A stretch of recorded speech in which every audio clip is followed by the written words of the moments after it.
अस्सलाम वालेकुम, मेरा नाम मरियम मरीश है और आज का जो हमारा टॉपिक है वो है कंट्रोल ऑफ मसल कॉन्ट्रैक्शन। कल जो हमने डिस्कस किया था वो था mechanism of contraction of skeletal muscle, जिसके अंदर हमने डिस्क्राइब किया था कि जो मायोसिन सार्कोमेयर के बारे में डिस्क्राइब किया था कि जो मायोसिन होते हैं उनके अंदर बुलबुस हेड होते हैं जो एक्टिन की साइड्स के ऊपर जाकर अटैच होते हैं, अटैच हो जाते हैं और फिर उसको एट द सेंटर खींचते हैं जिसकी वजह से मसल जो है वो क्या होता है, कॉन्ट्रैक्ट हो जाता है। देखें, मायोसिन का तो हमें समझ आता है कि उसके ऊपर बुलबुस हेड होते हैं, लेकिन जो एक्टिन की स्ट्रक्चर हमने मेरे ख्याल पहली वीडियो थी, मैंने आप लोगों को पहले भी डिफ़ाइन किया होगा कि जो एक्टिन जो होती है ना उसके ऊपर दो प्रोटीन्स और लगी हुई होती हैं। पहले हम स्ट्रक्चर को देख लेते हैं एक्टिन की। देखें, ये जो है ना ये क्या है, ये एक्टिन की स्ट्रक्चर है। ओके, ये जो है ये हमारे पास क्या है, एक्टिन की स्ट्रक्चर है। देखें, ये जो ब्लू कलर से बनी हुई है ना ये क्या है, मैंने थोड़ी सी बनाने की कोशिश की है कि जो ब्लू कलर से ये क्या है, हमारे पास एक्टिन है। एक्टिन के अलावा जो ये लाइट ग्रीन कलर जो है, ये जो इसके ऊपर एक और चेन है, इसको हम बोलते हैं पॉलीपेप्टाइड। ये एक्टिन के ऊपर लिपटी हुई होती है। ये क्या है, ये है ट्रोपोमायोसिन। ट्रोपोमायोसिन की चेन है। और बाकी ये जो डार्क ग्रीन कलर से नज़र आ रही है ये होती है ट्रोपोनिन। ये दो प्रोटीन्स इसके ऊपर और लिपटी हुई होती हैं एक्टिन की चेन के ऊपर। तो जैसे ही मायोसिन के जो बुलबुस हेड हैं वो जो हैं वो बुलबुस हेड जो हैं वो एक्टिन के ऊपर, एक्टिन की जो साइड्स होती हैं वो एक्सपोज नहीं होती। वो एक्सपोज क्यों नहीं होती? क्योंकि उनके ऊपर क्या होता है, ट्रोपोमायोसिन उसके साइड्स के ऊपर आई हुई होती है। सो जैसे वो साइड्स क्या होती हैं, एक्सपोज नहीं होती। तो जब ट्रोपोमायोसिन हटेगी तो साइड से एक्सपोज होंगी, फिर बुलबुस हेड उस तो एक्टिन के ऊपर जाकर लगेंगे और फिर क्या होगी, कॉन्ट्रैक्शन होगी। तो अभी किस तरीके से जो है ट्रोपोमायोसिन, इसकी जो साइड्स हैं वो एक्सपोज होंगी, ट्रोपोमायोसिन यहाँ से हटेगी, ये सारा प्रोसेस अब हम आज पढ़ेंगे। Okay, control of muscle contraction. The contraction of muscle depends upon 3 factors: nerve impulse, energy and calcium ions.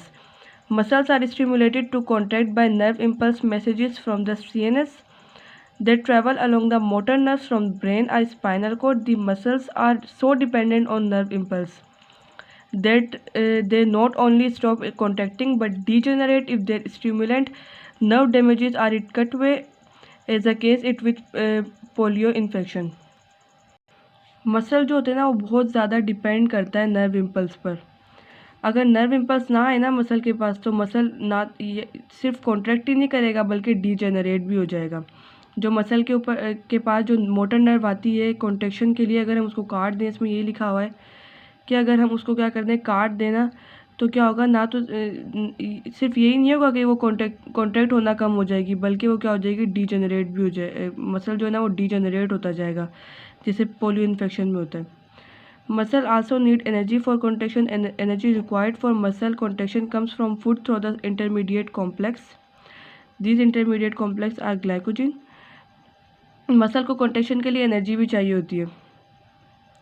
Energy required for muscle contraction comes from food through some intermediate complex. These intermediate complex कौन से होते हैं? Intermediate complex, एक तो हमारे पास glycogen है, दूसरा होता है हमारे पास क्रिएटिनाइन फॉस्फेट। हमको पता है ग्लाइकोजन जो ग्लूकोज होती है वो हमारी पूरी बॉडी के अंदर लिवर और मसल जो है ना यहाँ पर सबसे ज़्यादा स्टोर होता है ग्लूकोज हमारा। और एक और जो ग्लाइकोजन और इंटरमीडिएट कॉम्प्लेक्स, इन दोनों को हम क्या बोलते हैं, इंटरमीडिएट कंपाउंड्स कहा जाता है, जिससे हमको क्या मिलती है, एनर्जी मिलती है। It is transferred from glycogen to creatinine phosphate.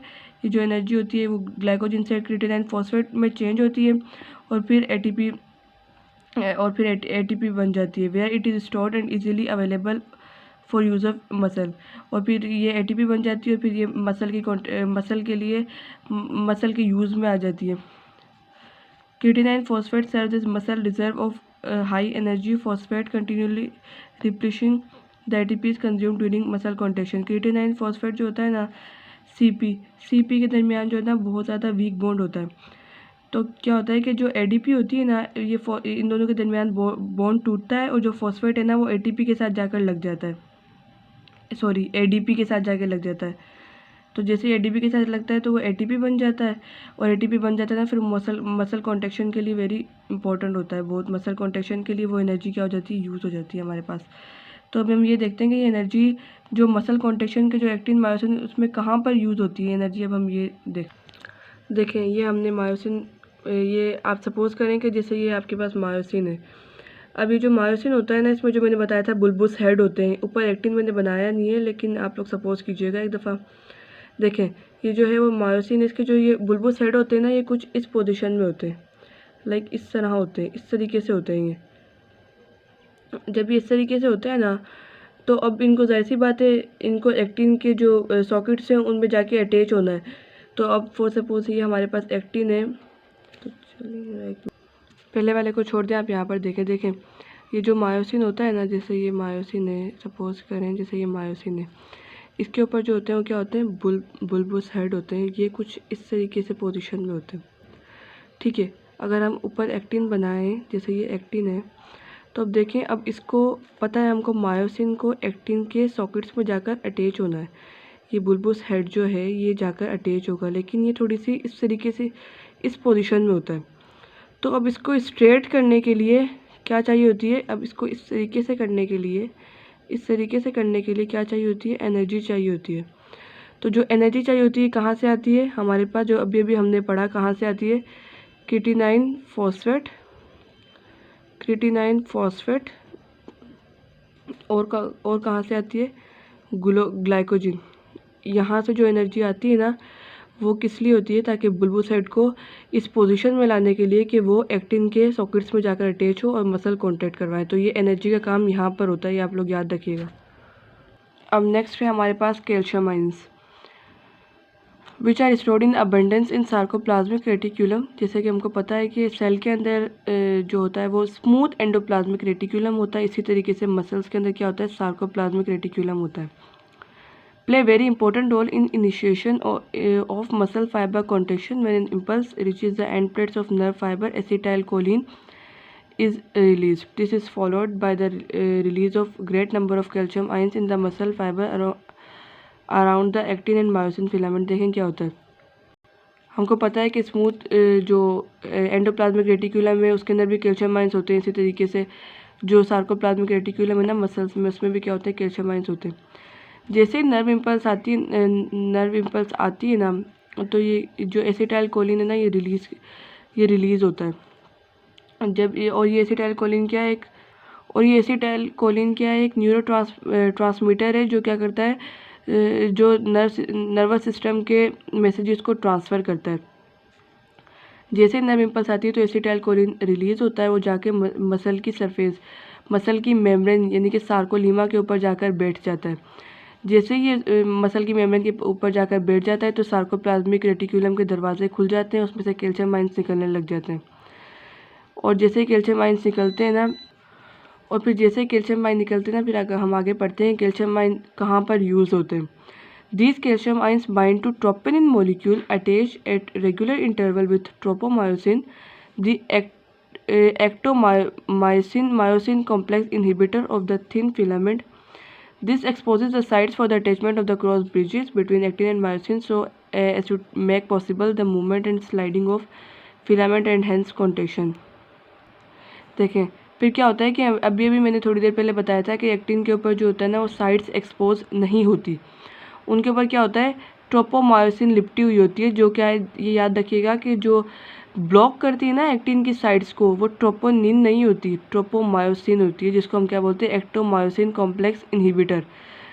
Block करने वाली कौन सी होती है, ट्रोपोमायोसिन होती है। फिर अब इन कैल्शियम आयंस का जो कैल्शियम आयन का क्या रोल होता है, ये कैल्शियम आयंस क्या करती हैं, जाकर एक्टिन के ऊपर जो ट्रोपोनिन होती है ना, ट्रोपोनिन के ऊपर आकर बैठ जाते हैं। जब ये ट्रोपोनिन के ऊपर आकर बैठते हैं ना, तो ट्रोपोनिन के साथ साथ ट्रोपोनिन अपनी जगह चेंज करती है। जब कैल्शियम आयंस उसके ऊपर आकर बैठते हैं, जब ट्रोपोनिन अपनी जगह चेंज करती है तो ट्रोपोमायोसिन भी जगह चेंज करती है। और जैसे ही ट्रोपोमायोसिन अपनी जगह चेंज करती है तो जो साइड्स होती हैं वो एक्सपोज हो जाती हैं एक्टिन की। और जैसे साइड्स एक्सपोज होती हैं तो क्या होता है कि जो बुलबुल साइड है ना, वो जाकर साइड से एक्सपोज होगी, बुलबुल साइड जाकर जो सॉकेट्स है ना उनमें अटैच हो जाते हैं, और इसी तरीके से कॉन्ट्रैक्शन हो जाती है। एक दफ़ा फिगर में समझाने की कोशिश करती हूँ। देखें ये भी हमने पढ़ा, ये क्या था, एक्टिन था। ये एक्टिन के अंदर ये जो ब्लू है ये क्या है, एक्टिन है। इसके ऊपर जो लिपटी हुई है ये क्या है, ट्रोपोमायोसिन है। और ये जो डार्क ग्रीन कलर से बनी हुई है क्या है, ट्रोपोनिन है। क्या होगा, कैल्शियम आयन जो सार्कोप्लाज्मिक रेटिक्यूलम से आएंगे ना, वो कैल्शियम आयन्स ट्रोपोनिन के ऊपर आकर बैठ जाएंगे। कैल्शियम आयन क्या होंगे, ट्रोपोनिन के ऊपर आकर बैठ जाएंगे, इस तरीके से बैठ जाएंगे। जब ट्रोपोनिन अपनी जगह चेंज करेगी तो साथ साथ ये जो है ना, ये सेटेशित होती है, ये भी ट्रोपोमायोसिन भी अपनी जगह चेंज करेगी। जैसे ट्रोपोमायोसिन जगह चेंज करेगी अपनी, तो जो साइट्स होंगी ना एक्टिन की, वो एक्सपोज हो जाएंगी। और जो मायोसिन के बुलबुल साइड है ना, वो तो उनको तो एनर्जी मिली गई थी, वो अपनी स्ट्रेट पोजीशन में थे ही, वो जाकर उन साइट्स के अंदर अटैच हो जाएंगे। इस तरीके से मसल कॉन्ट्रैक्शन होती है। तो इस तरीके से हमारे पास मसल कॉन्ट्रैक्शन होती है। आई होप आप लोगों को समझ आया होगा। ये थोड़ा सा डिफ़िकल्ट टॉपिक है, आगे का मैं समझा देती, लेकिन अभी थोड़ी वीडियो लंबी हो जाएगी। इंशाल्लाह नेक्स्ट वीडियो में हम आगे का डिस्कस करेंगे। Thank you.